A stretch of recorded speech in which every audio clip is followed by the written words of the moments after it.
നമ്മളുടെ കൂട്ടത്തിലൊക്കെ റെയറായിട്ട് മാത്രമേ ഫ്രണ്ട്സ് ആണെങ്കിലോ റിലേറ്റീവ്സ് ആണെങ്കിലോ ഈ ഇടത് കയ്യന്മാർ അല്ലെങ്കിൽ ലെഫ്റ്റീസ് കാണാറുള്ളൂ അല്ലേ? പക്ഷെ ഒരിക്കലും അവരെ അവരുടെ വശത്തിന് വിടാനായിട്ട് വീട്ടുകാരാണെങ്കിലും ടീച്ചേഴ്സ് ആണെങ്കിലും ഒന്നും സമ്മതിക്കില്ല. കഴിക്കാനാണെങ്കിലും എഴുതാനാണെങ്കിലും ഒക്കെയുള്ള അവരുടെ വശം ഇടത് കൈ ആയിരിക്കും. പക്ഷെ അതെല്ലാം കുഞ്ഞിലെ തന്നെ മാറ്റി വലത് കൈ ആക്കാനാണ് എല്ലാവരും ശ്രമിക്കാറുള്ളത്. ഇങ്ങനെ ഇടത് കൈ ഉപയോഗിക്കുന്ന കുട്ടികളെ വലത് കൈ ഉപയോഗിക്കുന്നവരാക്കി മാറ്റാൻ നമ്മൾ കാണിക്കുന്ന വ്യഗ്രത ഇത്തരം കുട്ടികളുടെ സംസാര വൈകല്യത്തിന് കാരണമാകുമെന്ന് എത്ര പേർക്കറിയാം? കാലങ്ങൾക്ക് മുൻപ് തന്നെ ആധിപത്യം പുലർത്തുന്നവരാണ് വലത് കയ്യൻ ആളുകൾ. വലതു കൈ ഉപയോഗിക്കുന്നവർ, ഇടത് കൈ ഉപയോഗിക്കുന്നവർ, ഇരു കൈകളും ഒരുപോലെ ഉപയോഗിക്കുന്നവർ, ഇങ്ങനെ മൂന്നായി ഹാൻഡഡ്നെസ് അഥവാ കൈ മുൻഗണനയെ തരംതിരിക്കാം. ഗർഭസ്ഥ ശിശുക്കൾ 9 മുതൽ 10 ആഴ്ച പ്രായമാകുമ്പോഴേക്കും കൈകാലുകൾ ചലിപ്പിച്ചു തുടങ്ങും. സെക്കൻഡ് ട്രൈമസ്റ്ററൊക്കെ ആകുമ്പോഴേക്കും ഈ കുഞ്ഞുങ്ങൾ ഏതെങ്കിലും ഒരു കൈയുടെ തള്ളവിരൽ കുടിക്കാനായിട്ട് തുടങ്ങും. ഇതിലൂടെ ജനിക്കുന്നതിന് മുൻപ് തന്നെ ആ കുഞ്ഞിൻ്റെ കൈ ആധിപത്യത്തെക്കുറിച്ച് നമുക്ക് തിരിച്ചറിയാനായിട്ട് സാധിക്കും. അൾട്രാസൗണ്ട് സ്കാനിങ് ഉപയോഗിച്ചുള്ള ഗർഭകാല നിരീക്ഷണങ്ങൾ ഈ സ്വഭാവത്തിന് നേരത്തെയുള്ള തുടക്കത്തെ സൂചിപ്പിക്കുന്നു എന്ന് ഗവേഷണങ്ങൾ സാക്ഷ്യപ്പെടുത്തുന്നുണ്ട്. പല്ല് തേക്കുക, എഴുതുക, ഭക്ഷണം കഴിക്കുക, എന്തെങ്കിലുമൊക്കെ വലിച്ചെറിയുക തുടങ്ങിയ പ്രവർത്തികൾക്കായിട്ട് ഒരു കൈ മറ്റേ കൈയിനേക്കാളും കൂടുതൽ വിദഗ്ധവും സൗകര്യപ്രദവുമായി ഉപയോഗിക്കുന്ന പ്രവണതയാണ് ഹാൻഡഡ്നെസ് അഥവാ ഹാൻഡ് പ്രിഫറൻസ് എന്ന് പറയുന്നത്. ഏകദേശം 90% ആളുകൾക്കും സങ്കീർണമായ സ്വമേധയാലുള്ള ജോലികൾക്കായി വലത് കൈ ഉപയോഗിക്കുന്നതിന് മുൻഗണനയുണ്ട്. ഏകദേശം 10% വരുന്ന ഒരു ന്യൂനപക്ഷം മാത്രമാണ് ഇടത് കൈ ഉപയോഗിക്കാൻ ഇഷ്ടപ്പെടുന്നത്.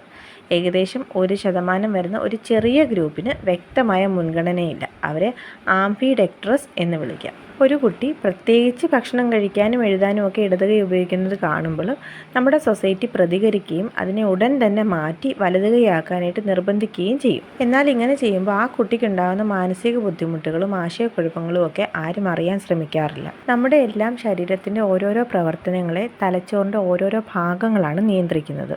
വലത് കൈ യൂസ് ചെയ്യുന്നവർക്ക് വലത് ഭാഗത്ത് ആ വലത് കൈ കൂടുതലായിട്ട് എല്ലാ കാര്യങ്ങളും ചെയ്യാനുള്ള ഒരു വശം ആക്കിയെടുക്കുന്നത് അവരുടെ തലച്ചോറിൻ്റെ പ്രവർത്തനമാണ്. അതുപോലെ തന്നെയാണ് ഇടത് കൈയ്യന്മാർക്കും. അവർക്ക് ആ ഇടത് കൈയിൽ കൂടുതൽ പ്രാവീണ്യം കിട്ടുന്നത് അവരുടെ ആ തലച്ചോറ് അത് കൺട്രോൾ ചെയ്യുന്നതുകൊണ്ടാണ്. ഇതൊന്നും മനസ്സിലാക്കാതെ നമ്മുടെ സമൂഹത്തിൽ കൂടുതലായിട്ട് കണ്ടുവരുന്ന പ്രവണതയാണ് ഭക്ഷണം കഴിക്കാനും എഴുതാനുമെല്ലാം ഇടത് കൈ ഉപയോഗിക്കുന്ന ഒരു കുട്ടിയെ വലത് കൈ ഉപയോഗിക്കാനായിട്ട് നിർബന്ധിക്കും. ഇങ്ങനെ ചെയ്യുമ്പോൾ കുട്ടിയുടെ തലച്ചോറിൻ്റെ ഘടനയിൽ പ്രത്യേകിച്ച് മാറ്റമൊന്നും വരുന്നില്ല. എന്നാൽ തലച്ചോറിൻ്റെ ആധിപത്യമില്ലാത്ത പകുതിയിൽ അമിതഭാരവും മറ്റേ പകുതിയിൽ കുറവ് സംഭവിക്കുന്നു. ഇത് പല പ്രശ്നങ്ങളിലേക്ക് നയിക്കുന്നു. അപ്പോൾ ഈ കൈ മുൻഗണന മാറ്റുന്നതിൻ്റെ പ്രധാന പ്രശ്നങ്ങൾ എന്തൊക്കെയാണെന്ന് നമുക്ക് നോക്കാം. സംസാരത്തിലെ അസ്വസ്ഥതകൾ, അതായത് ഈ വിക്ക് പോലുള്ള പ്രശ്നങ്ങൾ, ഏകാഗ്രതക്കുറവ്, ഓർമ്മക്കുറവ്, ഡിസ്ലെക്സിയ, സ്പേഷ്യൽ ഡിസോറിയൻറ്റേഷൻ, കൈയക്ഷരത്തിൽ പ്രകടമാകുന്ന തകരാറുകൾ, അപകർഷതാബോധം, അരക്ഷിതാവസ്ഥ അഥവാ ഇൻസെക്യൂരിറ്റി, അന്തർമുഖത്വം, കിടക്കയിൽ മൂത്രം ഒഴിക്കുക, നഖം കടിക്കുക തുടങ്ങിയ പെരുമാറ്റ വൈകല്യങ്ങളും വ്യക്തിത്വ പ്രശ്നങ്ങളുമൊക്കെ ഇങ്ങനെ നമ്മൾ കൈ മാറ്റിയെടുക്കുന്ന കുട്ടികളിൽ കണ്ടുവരാറുണ്ട്. നമ്മളൊരു കുഞ്ഞിൻ്റെ കൈ നിർബന്ധിച്ച് ഇതുപോലെ മാറ്റിയെടുക്കുമ്പോൾ അവരുടെ സംസാര ഭാഷാ വളർച്ചയെ അത് ബാധിക്കുന്നു.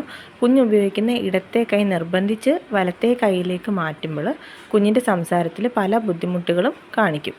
ഒരു കുഞ്ഞ് വളർന്ന് 1 വയസ്സൊക്കെ ആകുമ്പോഴേക്കും ആദ്യത്തെ വാക്ക് പറഞ്ഞു തുടങ്ങും. 2 വയസ്സാകുമ്പോഴേക്കും വാക്കുകൾ യോജിപ്പിച്ച് തുടങ്ങും. 3 വയസ്സാകുമ്പോഴേക്കും മുതിർന്നവരെ പോലെ സെൻറ്റൻസൊക്കെ ഉപയോഗിച്ച് സംസാരിക്കാനായിട്ട് തുടങ്ങും.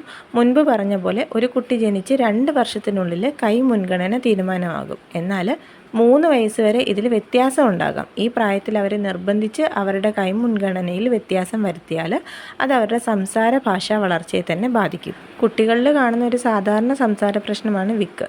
നമ്മൾ നിർബന്ധിച്ച് കൈമാറ്റിയ കുട്ടികളിലാവുമ്പോൾ ഇത് കൂടുതലായിട്ട് കാണപ്പെടുന്നു. ഇത് കുട്ടികളെ മറ്റുള്ളവരുമായിട്ട് ഇടപഴകുന്നതിൽ നിന്നും അവരെ പിന്തിരിക്കുന്നു. വിക്കുള്ളവരിൽ കൈമുൻഗണന മാറ്റാത്തവരെക്കാളും കൈമുൻഗണന മാറ്റിയവർക്കാണ് കൂടുതലായിട്ട് കാണപ്പെടുന്നത്. നിർബന്ധിത കൈമാറ്റം സംഭവിക്കുന്നത് വീടുകളിൽ, അംഗനവാടികളിൽ അല്ലെങ്കിൽ നമ്മൾ സ്കൂളിൽ ചേർക്കുമ്പോഴൊക്കെ ആണ്. ലോക ജനസംഖ്യയുടെ ഏകദേശം 10% ഇടം കയ്യന്മാരാണ്. അവരിൽ പ്രശസ്തരായിട്ടുള്ള ധാരാളം ആളുകളുമുണ്ട്. ഇതിൽ ലോക നേതാക്കന്മാരുണ്ട്, കലാകാരന്മാരുണ്ട്, അഭിനേതാക്കളുണ്ട്, ശാസ്ത്രജ്ഞരുണ്ട്, കായിക താരങ്ങളുണ്ട്, എഴുത്തുകാരുണ്ട്, സംരംഭകരുണ്ട്. അങ്ങനെ പലരും ഇതിൽ ഉൾപ്പെടുന്നുണ്ട്. അതിൽ നമ്മുടെ രാഷ്ട്രപിതാവായിട്ടുള്ള മഹാത്മാഗാന്ധി, പ്രധാനമന്ത്രി Narendra Modi, mother Teresa, Barack Obama, Mark Zuckerberg, Amitabh Bachchan, cricket താരം സച്ചിൻ ടെണ്ടുൽക്കർ, അങ്ങനെ നമുക്ക് അറിയാവുന്ന ഒരുപാട് ആളുകൾ ഇടത്തെ കൈ മുൻഗണനയുള്ളവരാണ്. കഴിഞ്ഞ ഏതാനും ദശാബ്ദങ്ങളിൽ മാത്രമാണ് ഇടം കയ്യേറ് സാമൂഹികമായിട്ട് സ്വീകാര്യമായത്. അതിനു മുൻപ് മാതാപിതാക്കളും അധ്യാപകരും ഒക്കെ കുട്ടികളെ വലത് കൈ ഉപയോഗിക്കാനായിട്ട് നിർബന്ധിച്ചിരുന്നു. അവർക്ക് സ്വയം തിരഞ്ഞെടുക്കാനുള്ള അവസരമില്ലായിരുന്നു. അന്ന് നമ്മുടെ സമൂഹത്തിൽ എല്ലാ നിത്യോപയോഗ സാധനങ്ങളും വലത് കൈ ഉപയോഗിക്കുന്നവർക്ക് വേണ്ടിയാണ് രൂപകൽപ്പന ചെയ്തിരുന്നത്. എന്നാൽ ഇന്ന് ഇടത് കൈ ഉപയോഗിക്കുന്നവരെ കൂടി മനസ്സിൽ വെച്ചിട്ട് അടുക്കളയിലായാലും ഓഫീസിലായാലും മറ്റു കാര്യങ്ങളിലായാലും അവർക്കും കൂടെ ഉപയോഗിക്കാൻ പാകത്തിനാണ് ഓരോ കാര്യങ്ങളും ഡിസൈൻ ചെയ്യുന്നത്. ഏതൊരു കാര്യം ചെയ്യുമ്പോഴും വലത് കൈ കൊണ്ട് ചെയ്യണമെന്നത് നമ്മുടെ സംസ്കാരത്തിൻ്റെ ഭാഗമായിട്ട് നമ്മൾ കരുതി പോരുന്നൊരു മിഥ്യയാണ്. സമൂഹം ഇടംകയ്യന്മാരെ ഇടംകയ്യന്മാരായി അംഗീകരിക്കണം. അവരെ നിർബന്ധിതമായി വലംകൈയിലേക്ക് മാറ്റം ചെയ്യേണ്ടതിൻ്റെ ആവശ്യം നമുക്കില്ല. കാലക്രമേണ അവർ സ്വമേധയാ ഇടം കൈയിൽ നിന്നും വലം കൈയിലേക്ക് മാറ്റം വരുത്തുകയോ ഇടം കൈ തന്നെ ഉപയോഗിക്കുകയോ ചെയ്തെന്ന് വരാം. ഒരു കുട്ടിയുടെ ആരോഗ്യപരവും മാനസികവുമായിട്ടുള്ള വളർച്ചയ്ക്ക് അവരുടെ ജന്മസിദ്ധമായിട്ടുള്ള ഹാൻഡഡ്നെസ് അഥവാ കൈ മുൻഗണന മാറ്റാതിരിക്കുന്നതാണ് നല്ലത്.